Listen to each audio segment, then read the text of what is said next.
Guys, Bol Bol is 7'2", 220 pounds, and possesses a 7'8" wingspan. Absence. Here he comes, and there he goes. Bol Bol, slamming and ramming. Guys that are 7'2", 220 pounds, and possess a 7'8" wingspan should not be doing things like this on the basketball floor, but yet Bol Bol is. Take a look at Bol Bol on this possession for the Denver Nuggets. He blocks a shot. Not only does he block a shot, he runs the floor very hard, and on the other end, what does he get rewarded with? He gets rewarded with an easy basket. And if he played with this level of intensity all of the time, I really do have a good feeling that he'd be rewarded with a lot more. As we all know, early in Bol's career, the intensity for him has run very hot, but it's also run very cold. Oftentimes, this will be the case for young players. Sometimes, guys just need a wake-up call. For Anthony Edwards, who's currently one of the best up-and-coming shooting guards in the NBA, this wake-up call came in the form of Steve Kerr. To quote Anthony Edwards, "I was working out for the Warriors pre-draft, and Steve Kerr is there, and we are working out, and I'm doing this drill that they say that Steph Curry does. I'm running, I'm touching the line. Shoot, you gotta make like 5 in a row," and I couldn't do it. I'm just too tired. I'm like, man, this is too much. But I'm not saying this, I'm just jogging. And after the workout, Steve comes to me and goes, "You can't go any faster." I'm like, I thought I was going pretty fast. He was like, "No, do it again." So I did it again. I'm going fast, and he stops me and says, "You can't go faster than that." So at this point, I'm like, this is very bad. So now I'm trying to sprint, and now I'm looking all crazy. I'm missing left and right. So we go to dinner, and he's telling me, if we're going to draft you at number 2, you gotta be a hard worker. You're not working hard enough. I think that was a stumble in the road for me. I called my trainer afterwards, and I was like, hey bro, we gotta change. As I said earlier, wake-up calls can come in any way, shape, or form. For Bol Bol, I hope that him being in Orlando is exactly the wake-up call that he needs. Because if it's not, let's just say that things can get a lot uglier than they already are. Guys, this video, we have a ton to talk about, but before we go any further, we have to talk about how PrizePicks is hooking us up for this NBA season.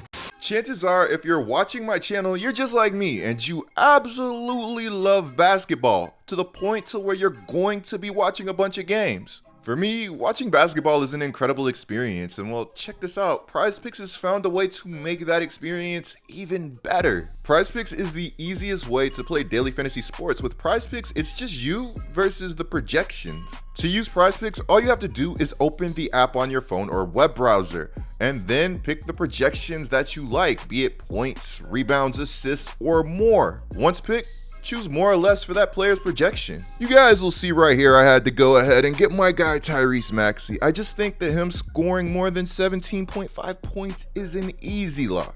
Hear me out, he's locked into a major role that should only grow. He averaged 17.5 points last year. On top of that, Embiid literally gets triple teamed, and Harden is getting older. Now my second choice is actually going to be a free square that comes courtesy of PrizePicks.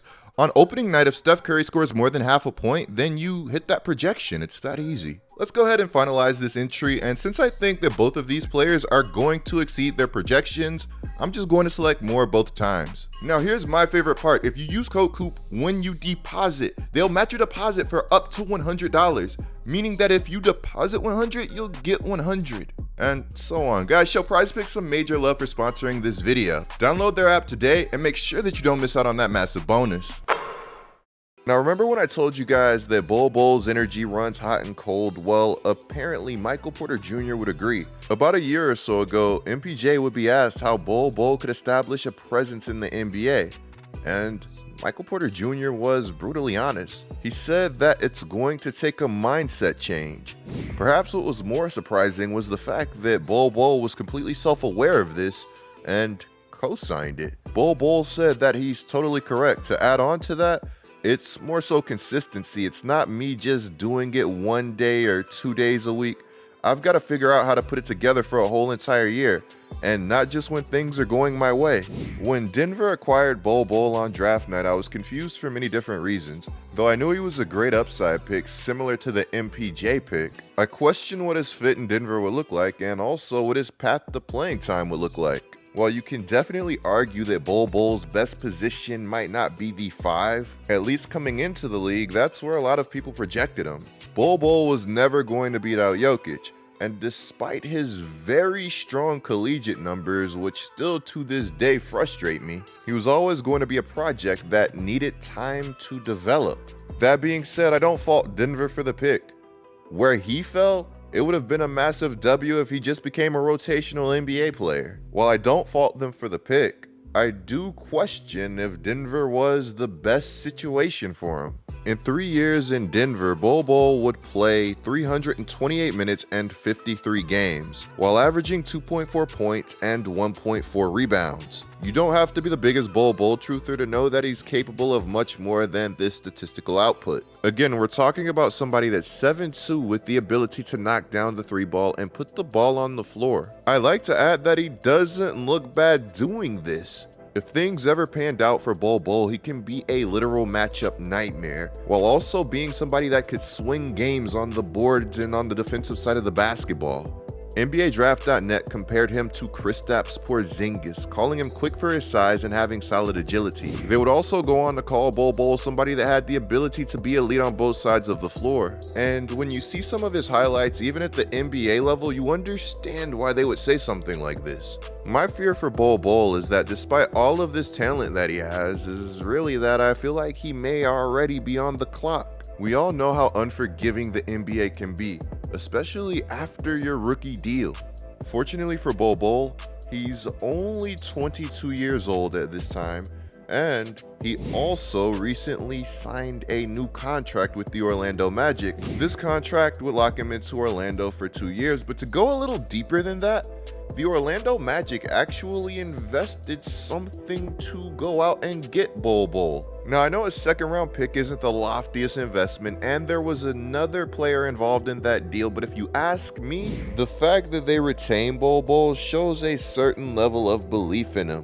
The beautiful thing about Bol Bol getting the opportunity to play in Orlando this season is that the Magic are a team that just really does not have the highest expectations right now. On top of that, the Orlando Magic are a completely fresh basketball situation for Bol Bol. Maybe Mike Malone was just never the coach that was going to get the most out of him. Though Mike Malone is an above-average coach, we all know how stubborn he can be with his rotations and young players. Fortunately for Bol Bol, the Orlando Magic coach Jamal Mosley has already been experimenting with lineups, with one lineup including Banchero, Bol Bol, and Wendell Carter Jr. I know you guys already know this, but that is a massive lineup. Wendell Carter Jr. is 6'10" with a 7'5" wingspan, Bol Bol is 7'2" with a 7'8" wingspan, and Banchero, the number 1 overall pick in this year's NBA draft, is over 6'10" with a 7'1" wingspan. Though this lineup has nothing on the 3 center lineup that the Nuggets trotted out 2 years ago, it's still a pretty fun lineup. I hope we get to see some variation of this trio in a lineup during the regular season. Guys, don't sleep on how huge this Orlando Magic team is. They still have Mo Bamba. I didn't even bring up Franz Wagner, who, might I add, is going to be an all-star sooner as opposed to later. When it comes to the Magic, the list goes on. This is going to be a fun team, it's going to be a long team, and most importantly, it's going to be a young team, which again means that the players on this roster should have some room to grow. Guys, in the comments below, let me know what you think about Bol Bol in his future, and also let me know what topic you would like to see covered next. Clicking the video on the screen right now is a great way to support my channel. I'm GETLIKECOOP, bringing you guys the scoop until our next upload.